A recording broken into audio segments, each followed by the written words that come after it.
Hello, everyone. I hope you're having a fantastic day. My name is Kmart, and I want to talk about some basketball. And today, we are going to be doing something maybe a little bit different from what I've been sort of doing for some previous videos. We are going to effectively be sort of reacting to other content today. So there was recently a Bleacher Report article titled something to the effect of the weakest link in every team's starting lineup.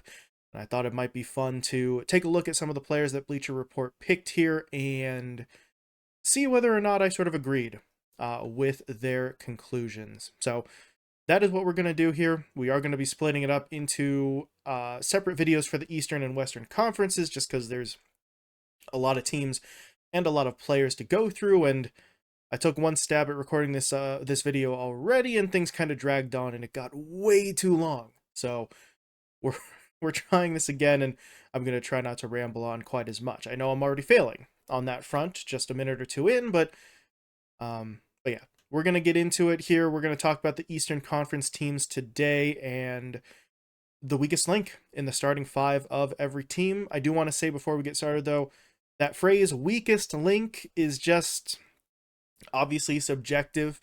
Um, Different people will have different definitions of what the weakest link is, so I'll try to at least somewhat explain my reasoning for it, but like I said, it's very much opinion based. But we're going to hop right on into it here. We are starting in, yes, alphabetical order here with the Atlanta Hawks.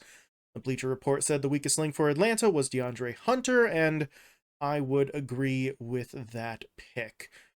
With the other members of the starting five, you know exactly what you're getting, right? Trae Young and DeJounte Murray are going to sort of lead the offense. Clint Capella is going to play the same role he's always played, where he gets the occasional look on offense, but he's mostly there for defense and rebounding. And I believe the last member of the starting five that Bleacher Report projected was Sadiq Bey, and maybe his production's not going to be as good as DeAndre Hunter, but he's going to space the floor. He's going to take his threes. He's probably going to get his production on fewer looks than DeAndre Hunter.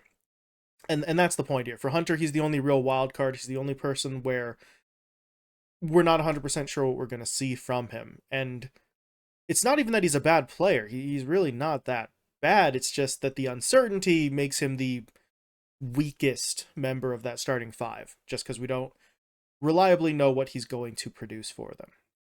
So, agree with the first point for the Atlanta Hawks. We move along here to the Boston Celtics. The Bleacher Report article listed basically whoever starts at the five, either Al Horford or Robert Williams III. And once again, I would agree with that point.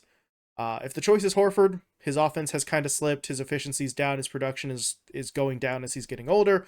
If it's Robert Williams III, then his offense basically doesn't exist in the first place. He really is more of a defensive specialist. So when you look at the other guys in that lineup, right, Derek White, Jason Tatum, Jaylen Brown, Kristaps Porzingis, yeah, it's pretty clear to say that whoever goes in there at the five is going to have minimal offensive opportunities and will really be there mostly for defense.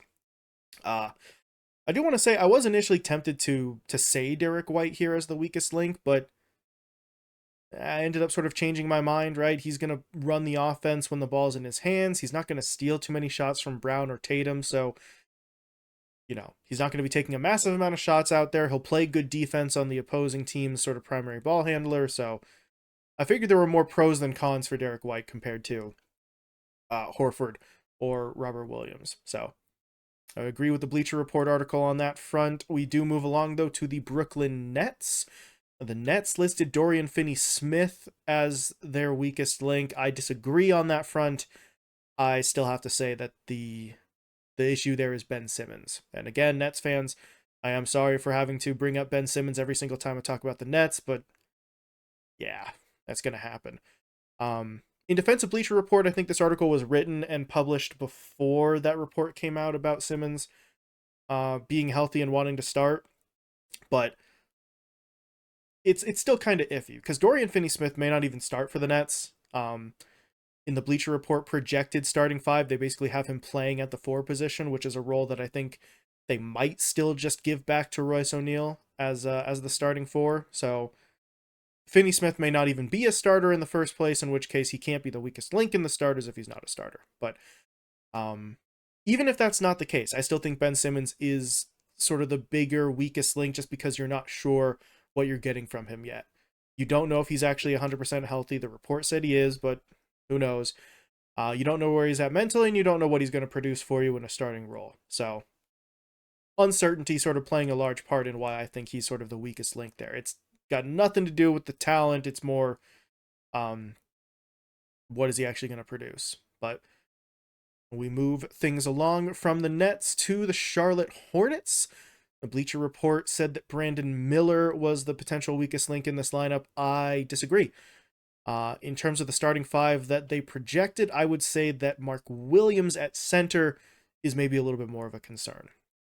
Again, like the Dorian Finney-Smith thing, this is assuming that both Brandon Miller and Mark Williams start, which, depending on the status of PJ Washington, who's still a restricted free agent, obviously that could change. But if they both start, Bleacher Report's argument was that Brandon Miller, as a rookie, could sort of take a little bit of extra time to get himself adjusted. But Mark Williams is not exactly a veteran guy here, right? I think he's a bigger concern. This is going to just be his second season. Last year, he was a rookie as well. And last season, he played in a very much supporting role. He was sort of the backup. He played behind guys like Mason Plumlee before he got traded, and even behind guys like PJ Washington. So with Plumlee gone and Washington's status still uncertain, Mark Williams might suddenly end up being the starting center in a position where he spent all of his rookie year as a backup, as a second or third option at his position. So I definitely have more faith in Brandon Miller figuring things out on his end faster and more reliably than a second-year center who maybe isn't quite as touted as a prospect in Mark Williams. So yeah, that could be a little bit of a point of concern for the Hornets, but either way, we move things along to the Chicago Bulls. Bleacher Report picked Patrick Williams as the weakest link, and I do have to agree with that one. This one's pretty simple. It's not that Williams is bad, it's just that the other four guys in the starting lineup are better, right? Caruso, DeRozan, Levine, almost forgot Zach Levine's name there, and Vucevic are higher caliber players. They're more reliable for sure. Maybe they are a little inconsistent themselves, but you know that you can get more out of them than you're probably going to get out of Patrick Williams. So he's still going to be nice for the Bulls, right? He's going to be that sort of stretch four. Hopefully he can make some outside shots and space the floor a little bit and help them out on that front, play some good defense as well maybe, but he's not quite as essential as some of the other guys in that starting lineup for sure. And it's not really his fault. It's just the way of things. But we move from Chicago to Cleveland with the Cavaliers, and they have pretty much the exact same scenario going down here. Bleacher Report listed their weakest link in the starting lineup as Max Strus, and I got to agree with that one. And like I said, it's pretty much the same situation as the Bulls. Strus isn't bad. It's just that he's the odd man out in a starting lineup here that includes Garland, that includes Mitchell, that includes Mobley and Jared Allen. There's only so much that Strus is going to be looked upon to do here, right? He's kind of locked into that maybe sort of 3-point role, maybe being a secondary or even tertiary ball handler if you really don't want Mitchell or Garland having the ball in their hands, which I feel like 99% of the time the Cavs will have it in one of those two guys' hands. So Strus is not really going to have many playmaking opportunities. He's good at what he does, right? He's going to have chances to sort of go for that spot up 3 role and get his points that way, but every other member of the Cavs starting 5 kind of is more multidimensional and has a bigger role than him. So not his fault, but it is what it is. But we move along here to the Detroit Pistons. A Bleacher Report said that James Wiseman was the weakest link here for Detroit. I disagree. I am going with rookie Ausar Thompson here. And the logic is a little funky, so allow me to explain.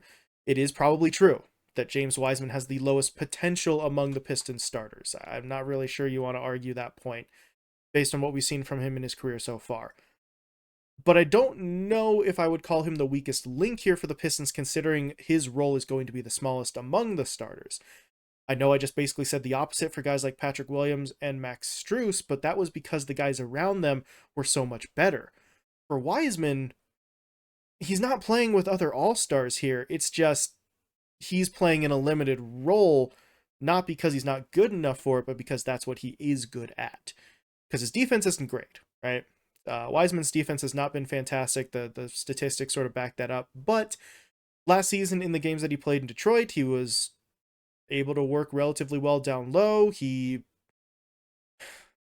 I don't want to say excelled, but he did all right as the roll man in a lot of sort of pick and roll scenarios. So he averaged double-digit points. He got 8 rebounds a game.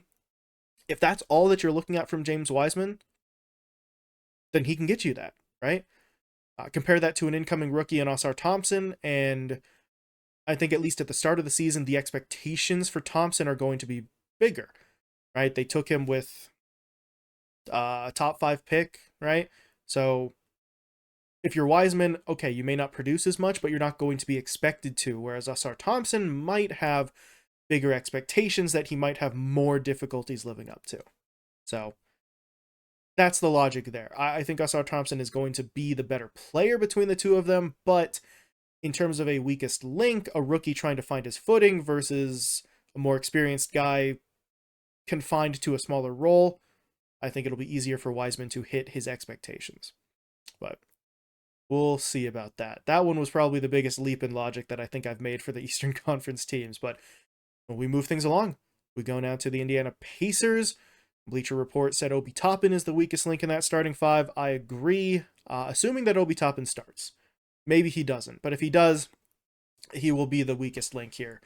Toppin certainly has the athleticism, right? He's got the speed, he's got the sort of just physical ability here, but I think he's a little bit less reliable than everybody else in the lineup, right? He's competing with guys like Halliburton, Hield, and Turner, and the recently added Bruce Brown.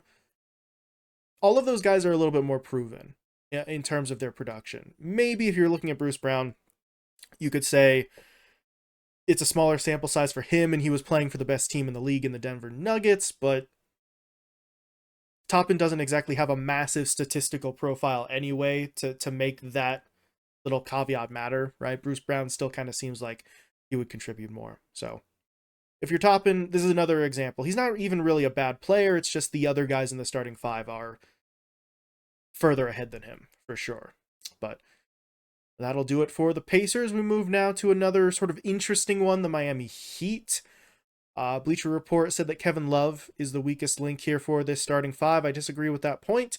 I'm going to take Josh Richardson as the weakest link instead. And this is kind of similar to the James Wiseman logic that I had.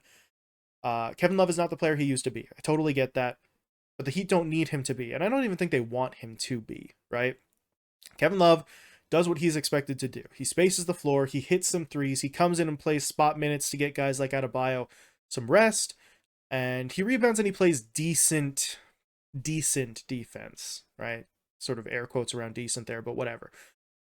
He has a very small role, but he does it reliably. You compare that to Richardson, who I don't really know what his role is going to be. He played 65 games last year, but he only started 10 of them. He's not a massive scorer, hasn't ever really been in his career. His rebounding and assist numbers aren't really great, so he's just kind of there.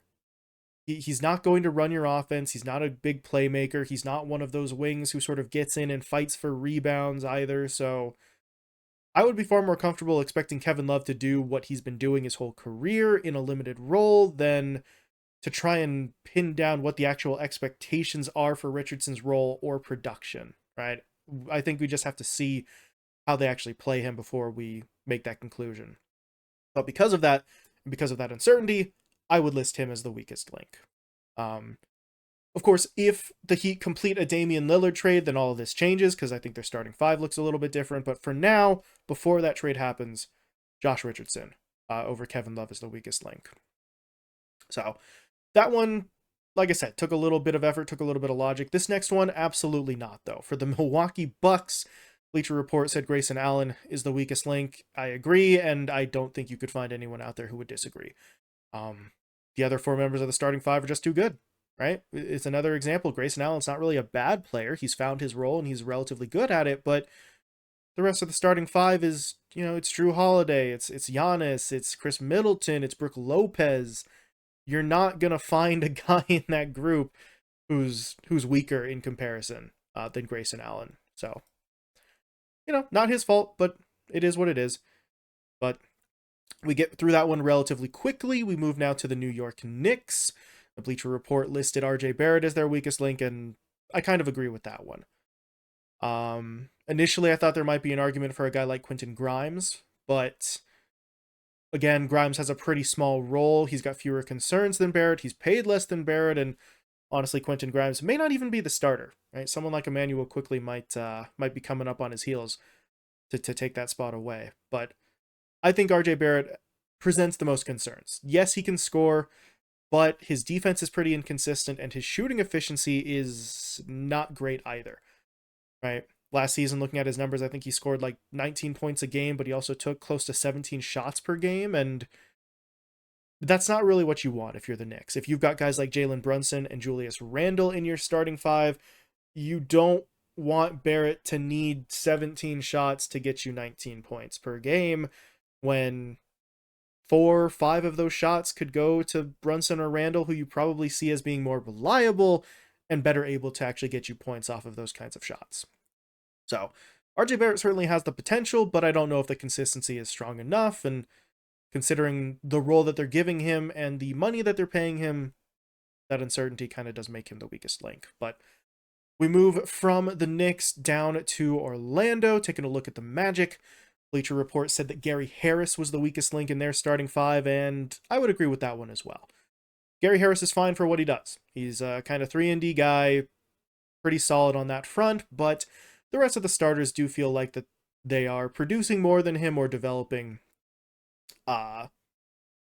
pretty rapidly to overtake him. And Gary Harris's position as a starter may not even be 100% secure at this point, considering just how many other guards the Magic have. They've got like 5 or 6 of them, including the 2 guys that they took near the top of the draft here. They took Anthony Black, they took Jett Howard, so you would assume if they're willing to spend, top 15, top 12 picks on those guys, on 2 of them even, that they're probably going to be working them into the lineups pretty consistently, and that's not great for Gary Harris. So he is good, but not great in a very crowded backcourt in Orlando, so that's pretty solid, a pretty solid recipe for sort of weakest link material. So unfortunate for Harris, but it is what it is, as they say. But we move things along here from Orlando to Philadelphia, taking a look at the 76ers pre-Harden trade. That is sort of important to note here. The lineup could change based on if Harden gets traded and what he gets traded for. But for now, Bleacher Report identifies the weakest link for them as PJ Tucker, and I have to agree with that opinion.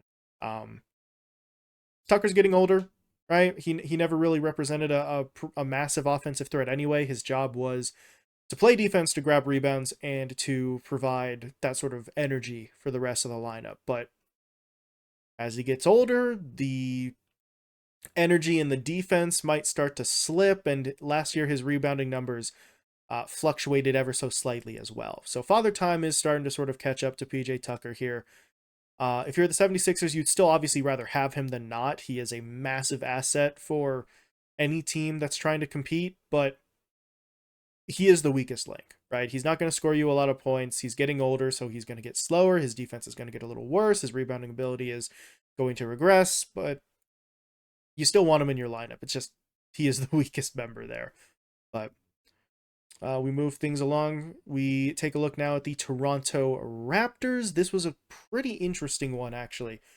The Bleacher Report listed their weakest link as Dennis Schroeder. I am not buying into that. I disagree with that point. I think instead the weakest link here for the Raptors in terms of their starters could be Scottie Barnes. And with that, sort of another point, again, this is an example of a guy who's not a weak player, but just the weakest among the starters. I will concede that Schroeder is probably going to have lower production compared to previous seasons, and he'll probably have the lowest production points-wise among the starters for the Raptors. But I think that's going to be because he'll be a better fit in his role as a point guard, right? I would look to his playmaking ability and his assist numbers sort of going up as his offensive opportunities decline a little bit with this lineup. But that's what you want from him. That's the reason you brought him in. He is not going to score the same amount of points as the outgoing Fred VanVleet is, but that could play to his benefit, right? You're going to run the ball more maybe through Siakam and OG Anunoby, and in that case, Schroeder's job is going to be to facilitate that, not to score points himself. You compare that to Scottie Barnes. Barnes is kind of just there to try and score and play defense, and even on that front, he's not the only person in that role. He's going to be fighting for attention with guys like OG Anunoby, with guys like Gary Trent Jr., and right now, I don't know if that's a fight that he clearly wins, right? Especially if you start looking at maybe three-point shooting as a differentiating factor between some of those three guys. Barnes' three-point shooting is pretty significantly behind the likes of Anunoby and Gary Trent. So, he does a pretty decent amount of work here for the Raptors, but it did feel like in a lot of circumstances he worked best with the ball in his hands as opposed to sort of working off ball, trying to sort of spot up for those three-point shots.